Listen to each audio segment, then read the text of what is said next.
Okay, so let's continue where we left off last class. So what did we do last class? We looked at the transfer characteristics and we figured out the limits, right, for the emitter follower. Then we started looking at the power efficiency. So we drew the load lines, found out what the total power was. We found out what the most optimum cases for swing as well as current to make sure the transistors don't cut off. And then we defined power conversion efficiency as the power that is delivered to the load over the power that is consumed from the supply, right? And in this case, this is a case of a class A amplifier, because you make sure right at the edge of the signal Q1 just cuts off. In other words, for 360 degrees you have conduction.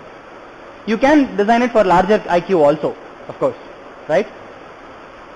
So that would maximize the efficiency at 25%, and it would give you best distortion performance because Q1 is not cutting off at any time. And then the other thing to remember is that the actual power dissipated in the transistor itself cycles at twice the frequency. Okay, so today what we'll do is we'll do the same thing except for the MOS source follower circuit. Okay, so this is just an example, by the way.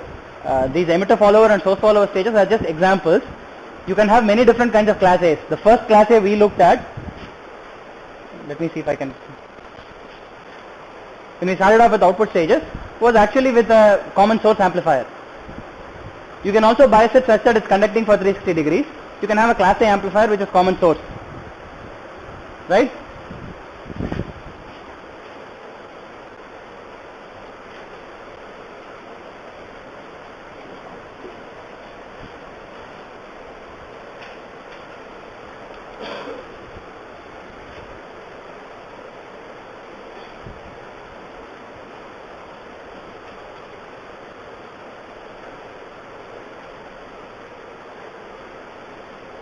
Just to compare it to the bipolar case, we'll look at the case where you have plus VDD and minus VDD instead of VDD and 0 as we've been seeing so far. But really there's not a lot of difference between the two cases. Okay.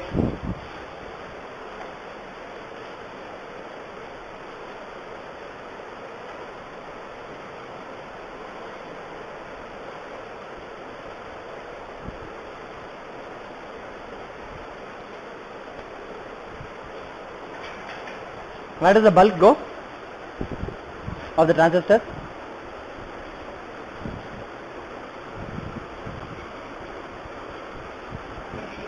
Minus VDD.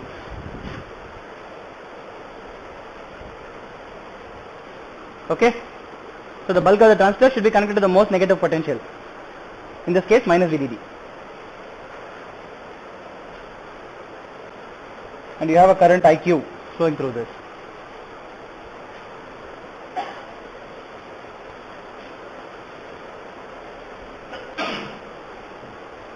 So this is the relationship between Vi and Vo, right? Vo is nothing but Vi minus VGS1. So I can write this as plus VT1 plus V overdrive 1. Okay? So remember,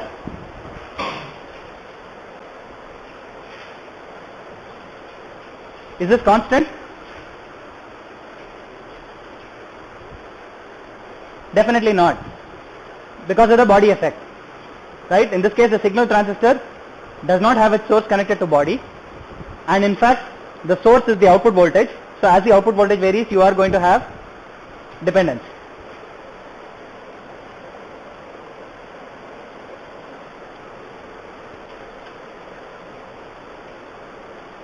What about this guy, V overdrive 1? Is that going to stay constant? Huh? Why?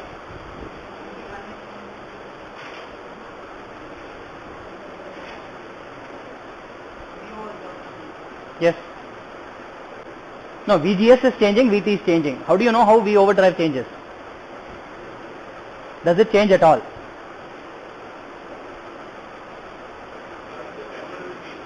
Exactly. It changes because the current through M1 changes. You can express V overdrive in terms of the current. And since the current changes, V overdrive will change.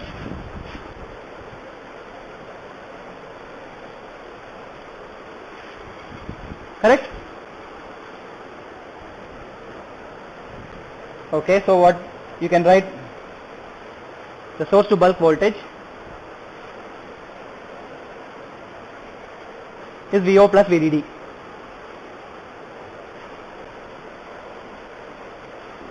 What is ID1? It's just IQ plus VO by RL. Right? Using these two equations, you can write VT in terms of VSB, in other words in terms of V out, V overdrive in terms of the current, which also depends on VO. So let's do that. Did everybody get this so far?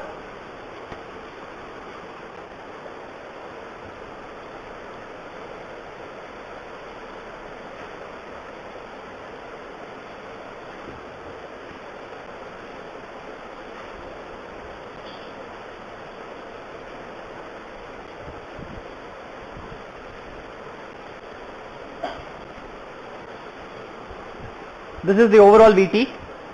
Everybody remembers this expression from long ago? Okay.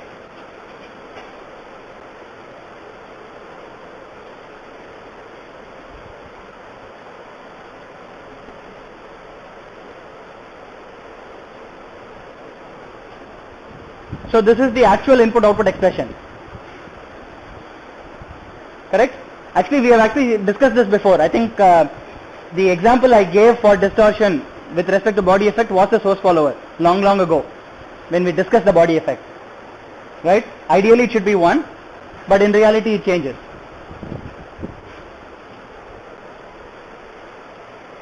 So we are actually making a couple of assumptions here.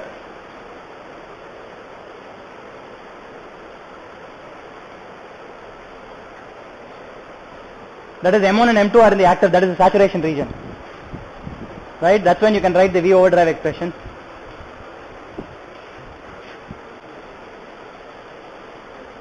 We'll also assume that RL is much greater than RDS1 and RDS2. So that all the current, the output current, for there is very little current, most of the current flows through RL, VO by RL, instead of VO by RDS1 or RDS2. Okay?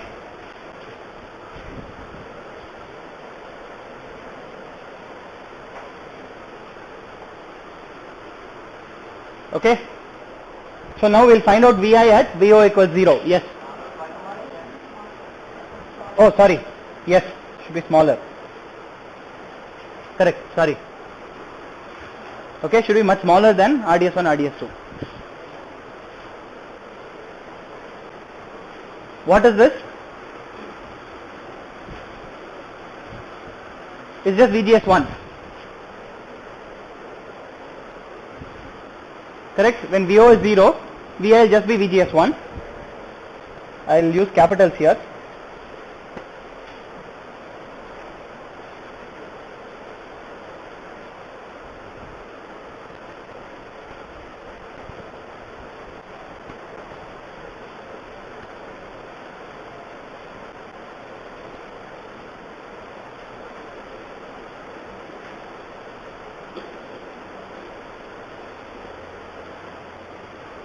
Why are we interested in this VGS1 with a capital GS?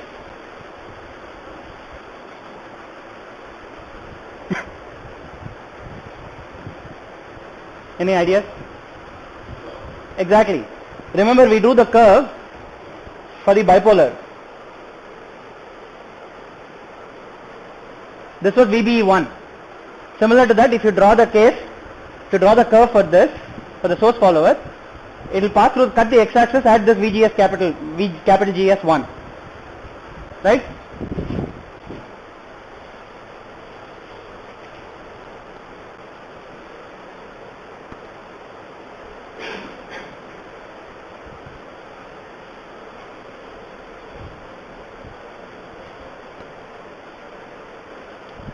This will make it a little bit exaggerated. Okay.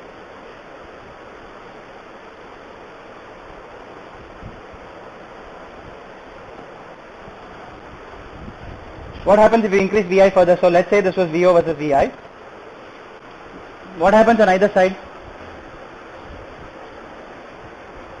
So far the transistors are in the active region, saturation region. At some point they'll enter the triode region. Right? In the case of the MOSFET, in the case of the bipolar it is a little bit simpler. It just, you get hit VC sat limits.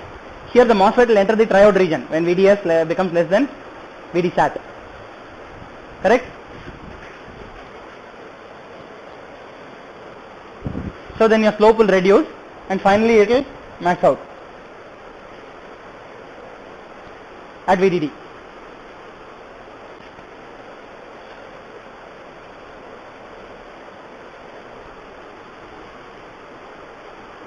Correct?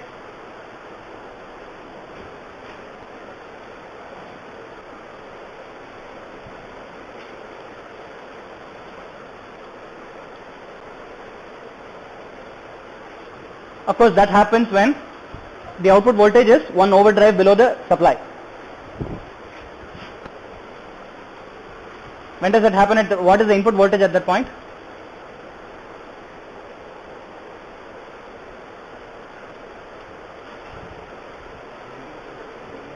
Exactly. Just VDD plus VT1. Right? This is VGS1.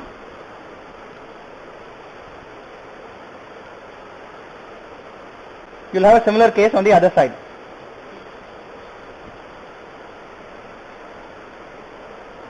If Vout reduces a lot, you'll start compressing the other one. So M2 goes into triode and eventually it will hit minus VDD.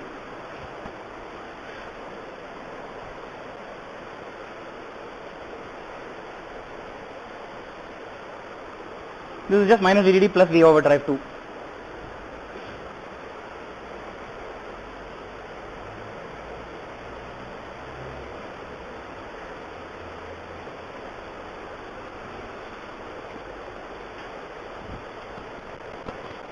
Put it this way. Okay.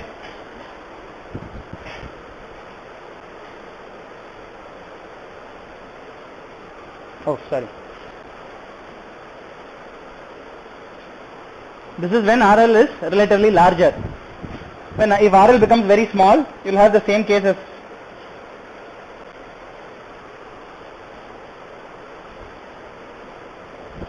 as the bipolar, right? Where it will max out at minus IQ RL.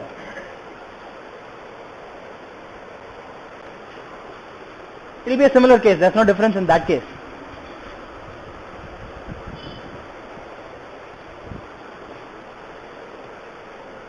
And if you actually find out the slope here for very small VIs, that will give you the incremental gain.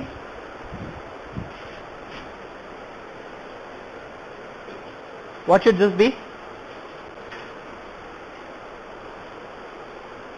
What should the incremental gain be? 1.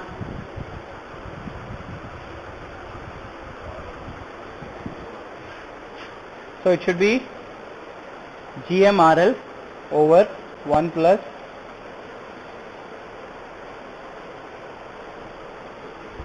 right?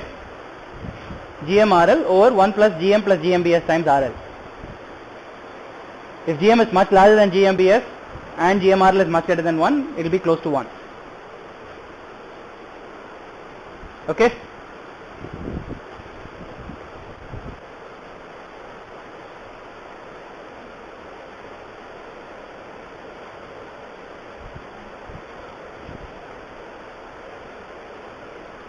I'll just put it this way. As RL tends to infinity, if you have an open circuit, if you have no load, it will be this much. And of course, you can clearly see that, I mean, you already knew this, but since the gain is a function of GMBS, which is a function of VO, you expect distortion. Right? Because as VO increases, GMBS changes, therefore it won't be a straight line. Right? So let's try to calculate that value. Everybody understood the transfer curve?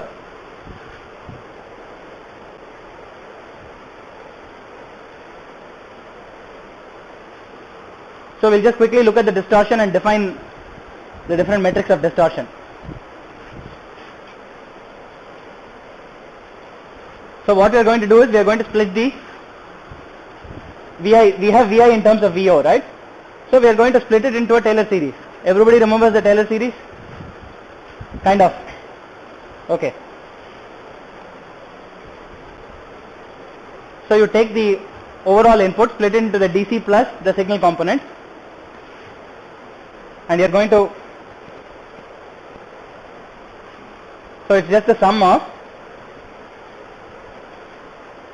the nth derivative of the function around your DC value. Now DC value I'm going to call it with a something like a theta, but just to distinguish it from VO. So it's V capital O.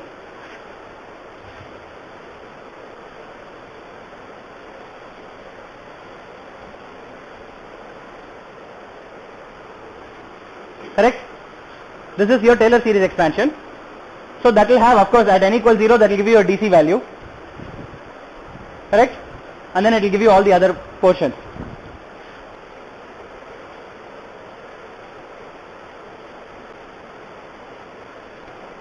This is your signal component.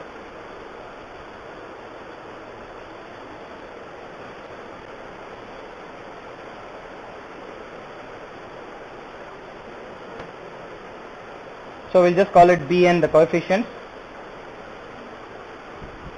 VO per n.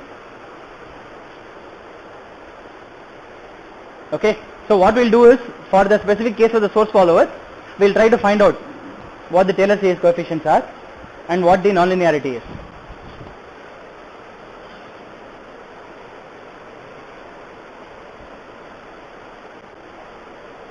What is this?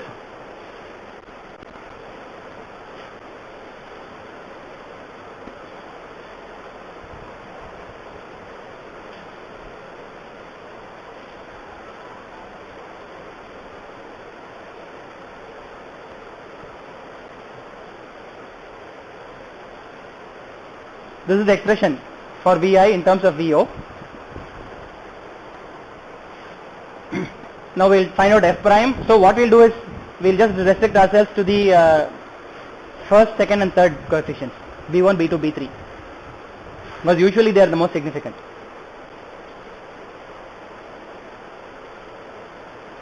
Stick with this.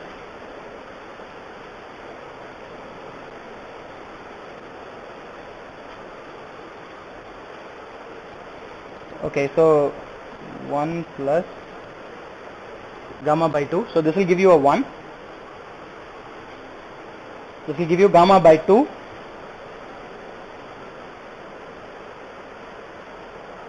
sorry.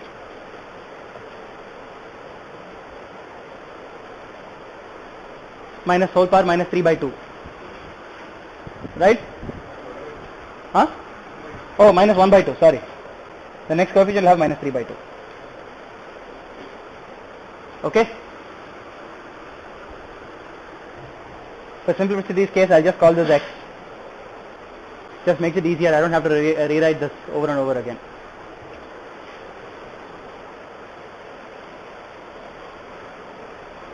What is this? Minus gamma by 4. Minus 3 by 2.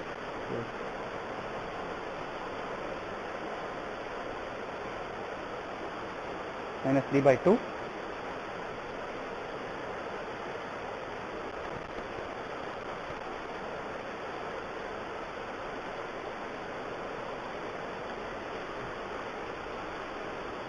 Right?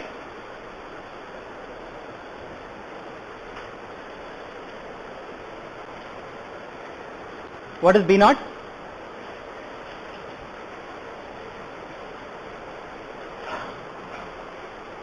B naught is just the value of this derivative at in and around the quiescent point. Right?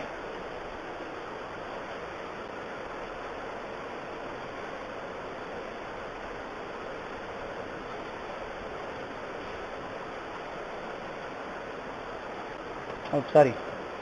B0 is just the value of the function itself.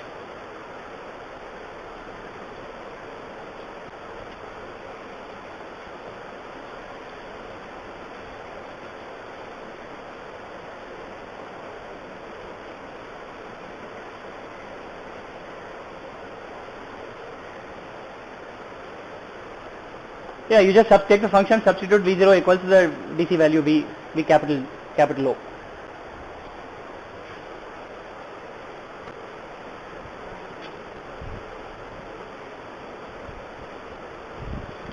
What is B1? F prime of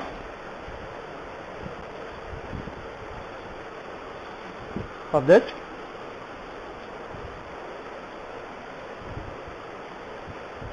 Actually, I should be careful. Yeah, that's okay. I'll just rename it differently because I wanted to call this variable with capital theta as x, but that's okay. I'll just call it x naught.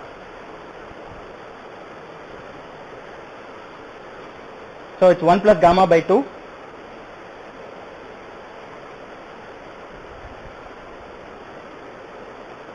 Correct?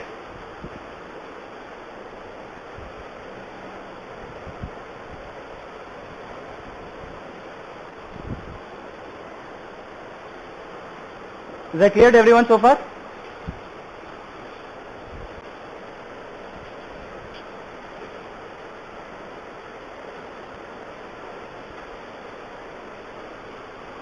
Correct? This is the second coefficient.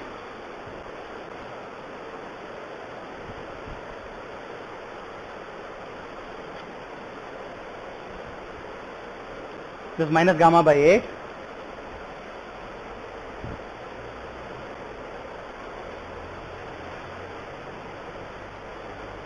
By 3 factorial.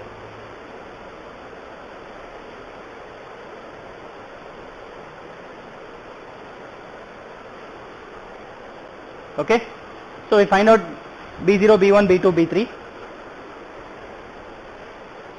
But so now we know, right? So we can find out Vi equals some function of Vo. So it's B0 plus B1 Vi, B1.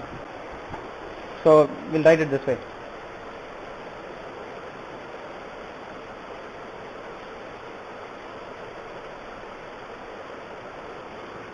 Something like this. Right? Is that right?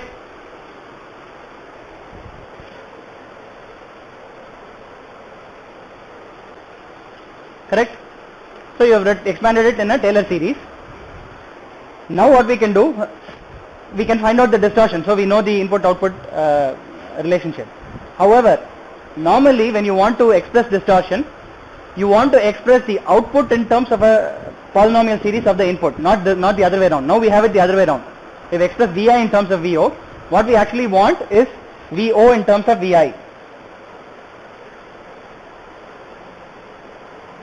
This is what we want, right? So we actually want something like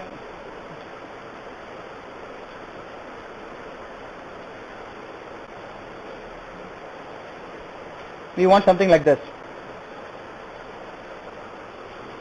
Correct? Okay. So it's actually fairly straightforward to do this. So all we have to do is we take this expression for V0, plug it back into this. Okay. So you get B0 plus B1 times the whole series plus B2 times the whole series whole squared and so on.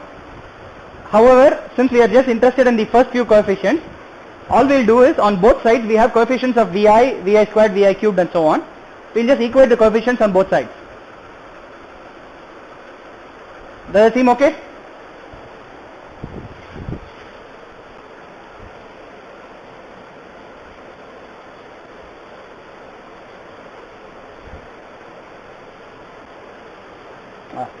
Sorry.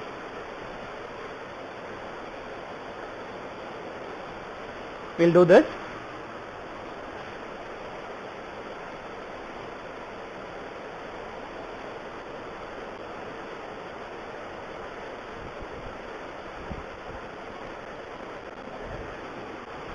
Okay.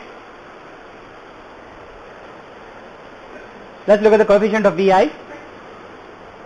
You'll get just B1A1 on the other side, just from this guy. Okay.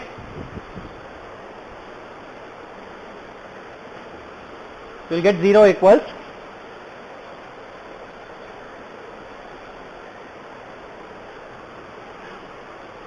when you equate the coefficient of Vi squared.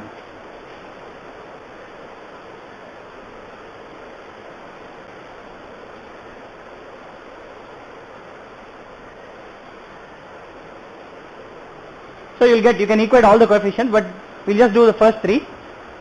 We want to do this because we want to solve, we know BIs. We want to solve for AIs in terms of BIs, that's all. If we do that, we know AIs also.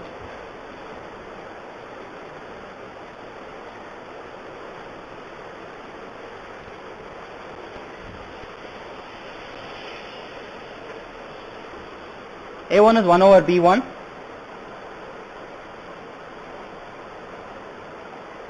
A2 is minus B1 over, sorry, minus B2 over B1 cubed.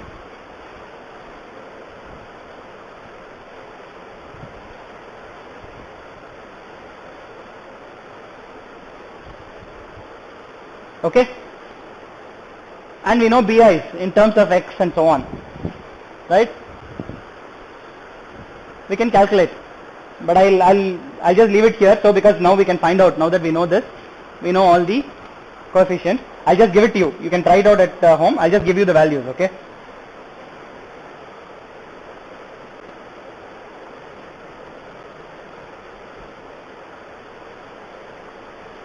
This is A1.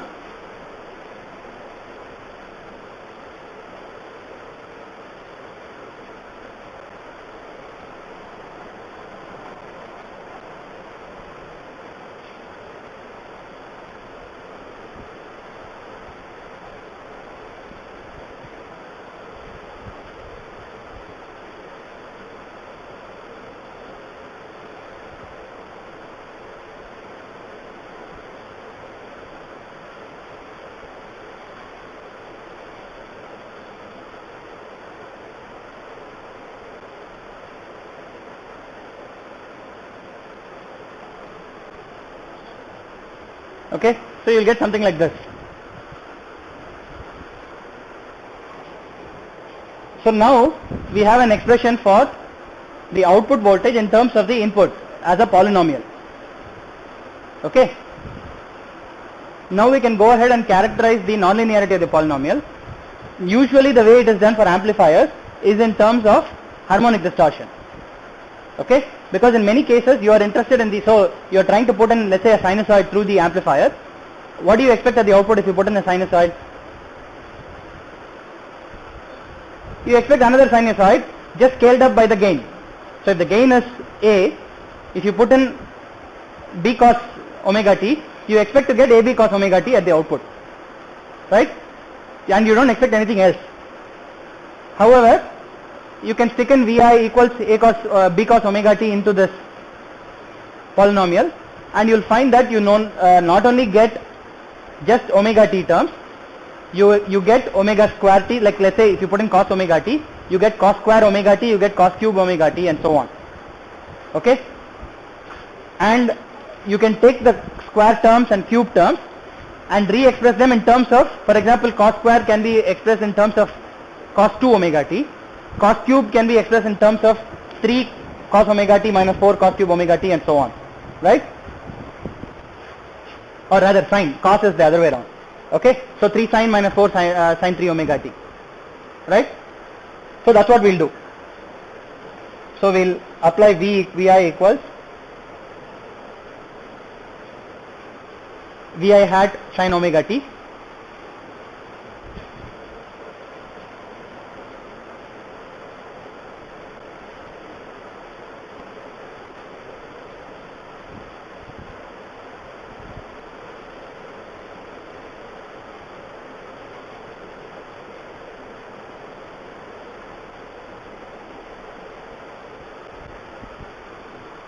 right? We'll rewrite this.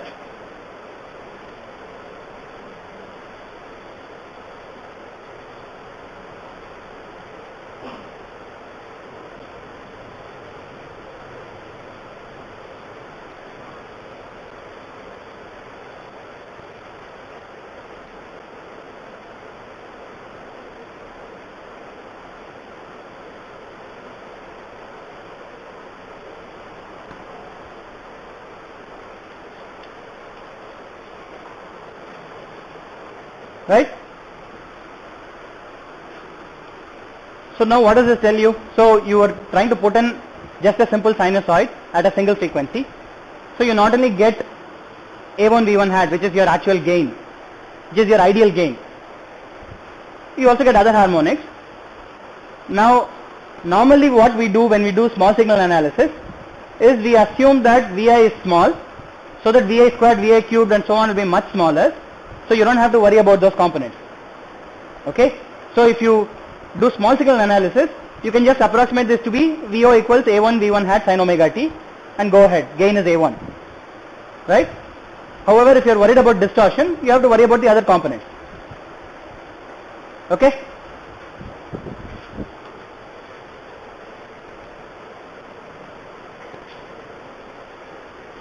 The coefficient of sin omega t is the fundamental. What is this?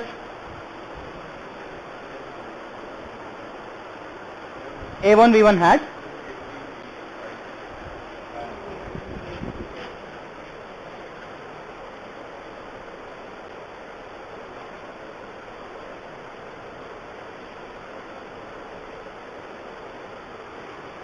okay, this is what we have after considering three components. If you look at, for example, if you look at the power 5, you will get the second another component from that, right? So the coefficient, this is an approximate expression for the coefficient of sin omega t. Okay,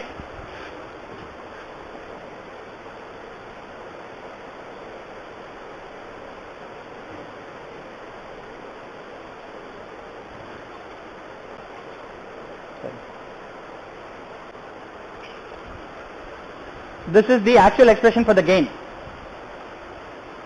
right?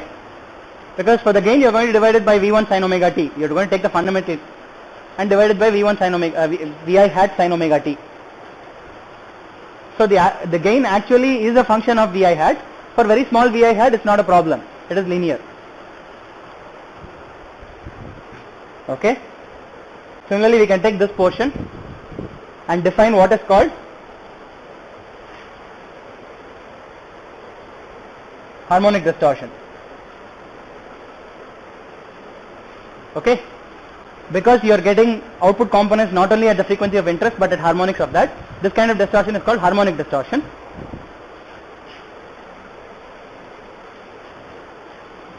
And you can define for each order. For the second harmonic you can define HD2. For the third harmonic you can define HD3 and so on. And this is defined as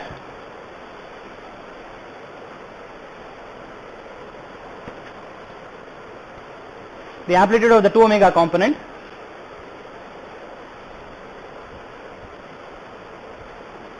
by the amplitude of the fundamental.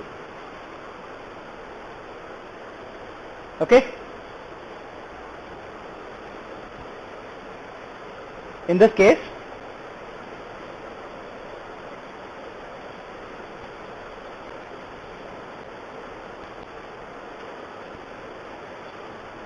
A2 Vi hat squared over 2 over A1 Vi hat.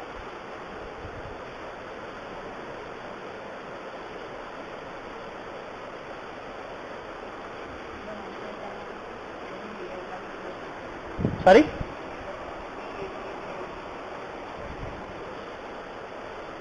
Why? Sin omega t, okay, we will neglect that.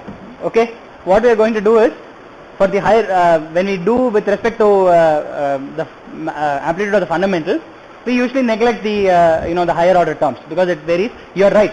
If you want to do a very accurate calculation, you have to use here. You have to use not only A1 Vi hat plus the higher order terms also. For now, we'll neglect it because we want to get an idea of how things behave. Since it's coming from the third order, we are trying to calculate the second order. We'll neglect it for now. Okay, because we want to get a sense of how the harmonic distortion behaves. Okay, and by far what you see is the second order HD2 varies linearly with Vi hat, right?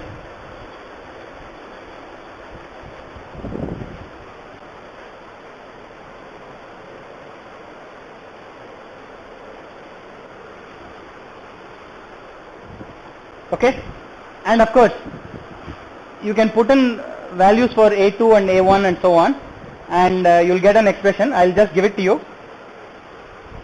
It's there in the notes, you can look it up, okay? There's no value to going through it in the class.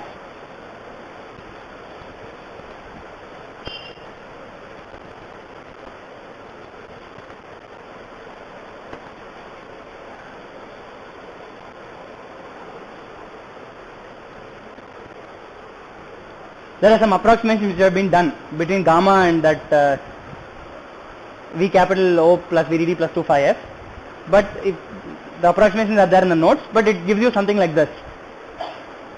Okay. Suppose you want to reduce Hd2, what would you do? Right? The whole idea is you are trying to take something away from this because you have calculated Hd2. For a linear amplifier, you want to reduce this. What did you do? V theta is 0. What will V theta equals 0 give you? This is actually whole power minus 3 by 2, by the way. You want a higher V capital O, right?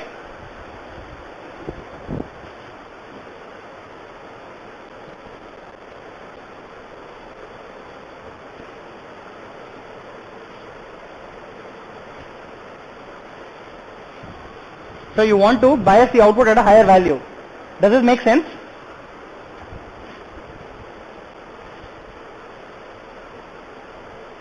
Let's go back to the source follower.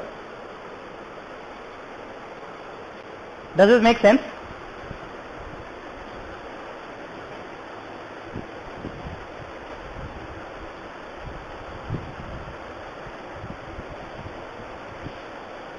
Where is the distortion coming from? It's coming because VBS or the source to bulk VSB is a function of VO. If you make sure the DC value is much larger, the VO signal component with respect to DC component will reduce. So you expect the distortion to reduce. Right? Does that make sense? Think about it.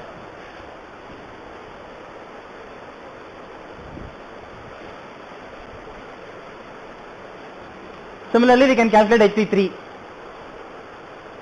Correct? I'll give you the expression for Hd3 also.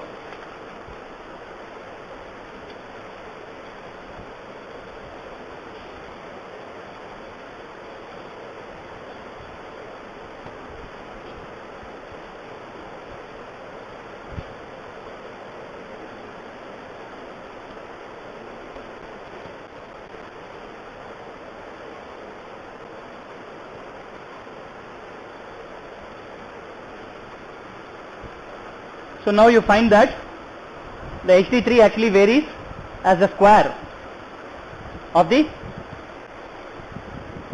input voltage signal. Okay?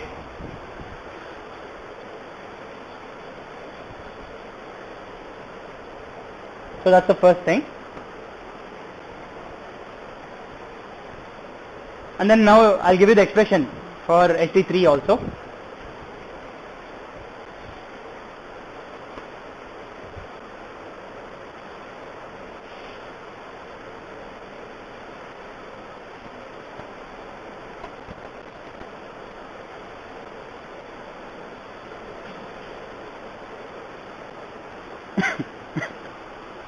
Okay, this is the expression for Hd3, and you can, express, higher order harmonic distortions also. Okay. Okay. So now we have looked at class A amplifiers. So now let's start looking at the next kind of amplifier, which is the class B amplifier. Okay. So by the way, if I give you in the exam, if I give you an amplifier and ask you to calculate the harmonic distortion, you should be able to do that. If I ask you to calculate Hd2 and Hd3 and I give you an amplifier circuit, you should be able to do that. But you understand the basic procedure. You have to express VO in terms of VI, get the coefficients, and then you can calculate harmonic distortion very easily. Right?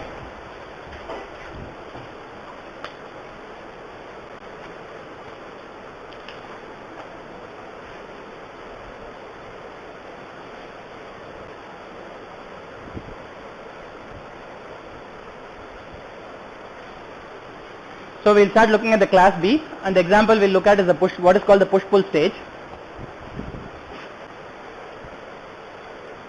And we'll again start looking at the bipolar first, then we'll move on to the MOS.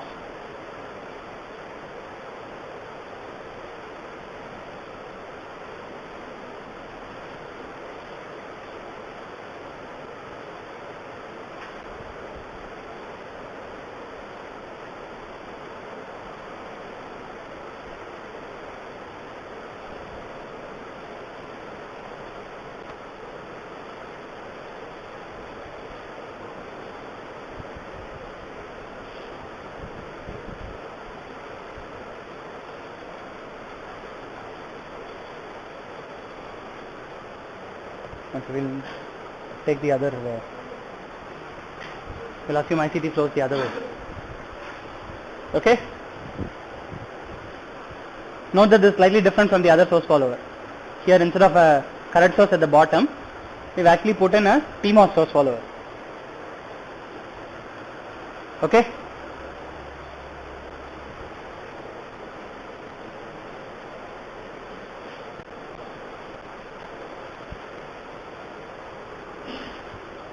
What will VO versus VI look like?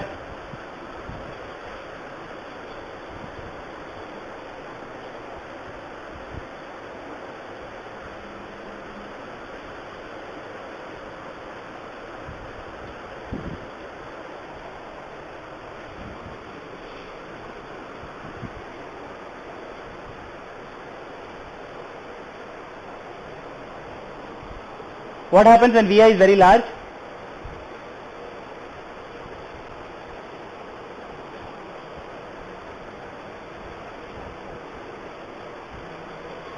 And what happens when VI is very small?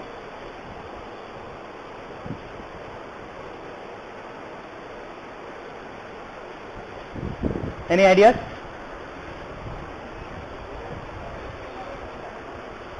When VI is very small? When VI is very small, okay, can you tell me what you mean by small? Do you mean small in terms of magnitude or small in terms of negative? Or small in terms of positive but small in magnitude? Right? Here we are varying VI from a very, let's say from somewhere around minus VCC to plus VCC.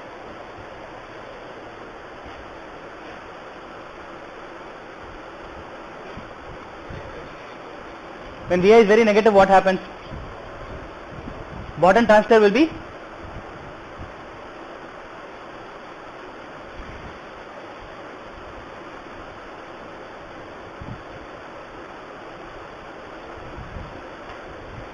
okay. Think about it this way. Okay. One side of the circuit, we have already seen what happens. Right? First of all, the upper half of the circuit looks very similar to what we had before. Right? It's a source follower, very similar to what we had before. The lower half is just a mirror reflection of that, except it's a PMOS. Okay?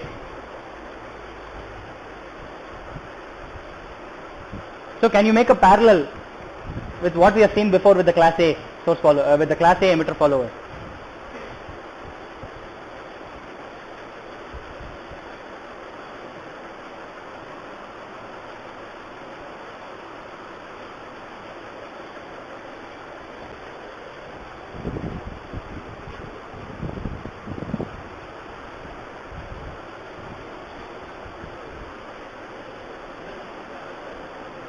Yes?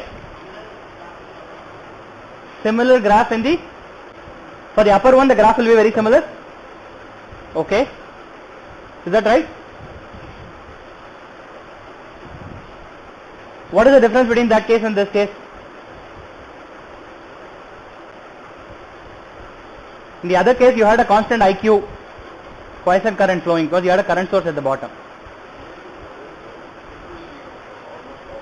Let's do it this way. What happens when this is 0? When Vi is 0, what happens? VO is 0. Is that right?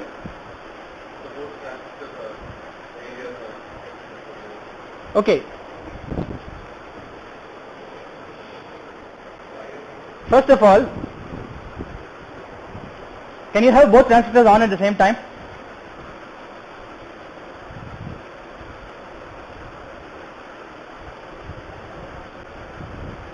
Look at the way the base emitters are connected. Right? You cannot have both transistors on at the same time. Correct? Okay? When Vi is 0, Vo is also going to be 0. That's what you feel. Okay? Let us say you start increasing Vi. What is going to happen?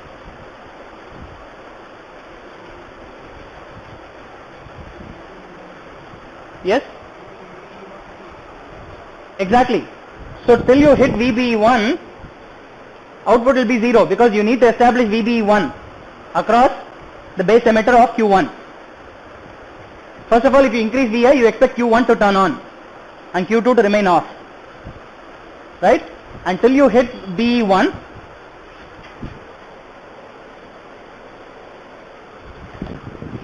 there is going to be no output voltage because both transistors are still off.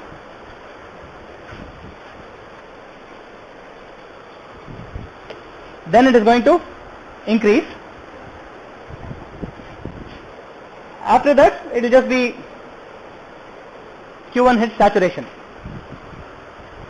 Right? That portion will be similar to what you had in the earlier case. Correct? What do you have on the negative side? Exact symmetry thing except for Q2.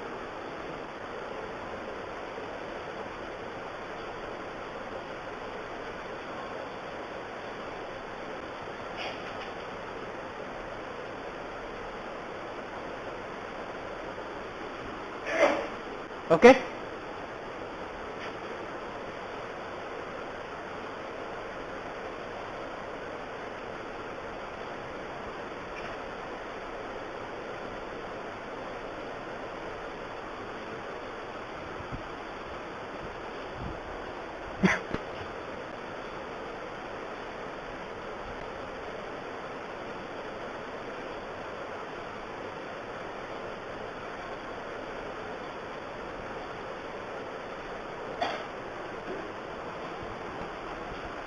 Correct?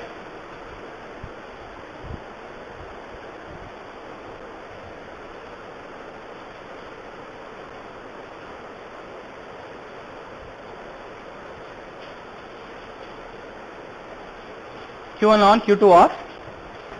Oh, they just write M2, should be Q2. Okay?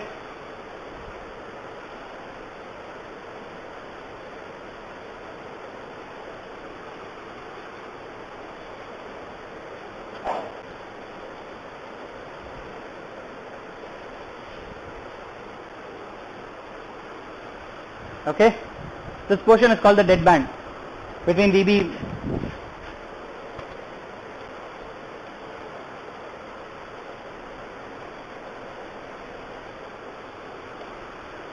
Okay, the portion between minus EB2 and plus VB1 is called the dead band.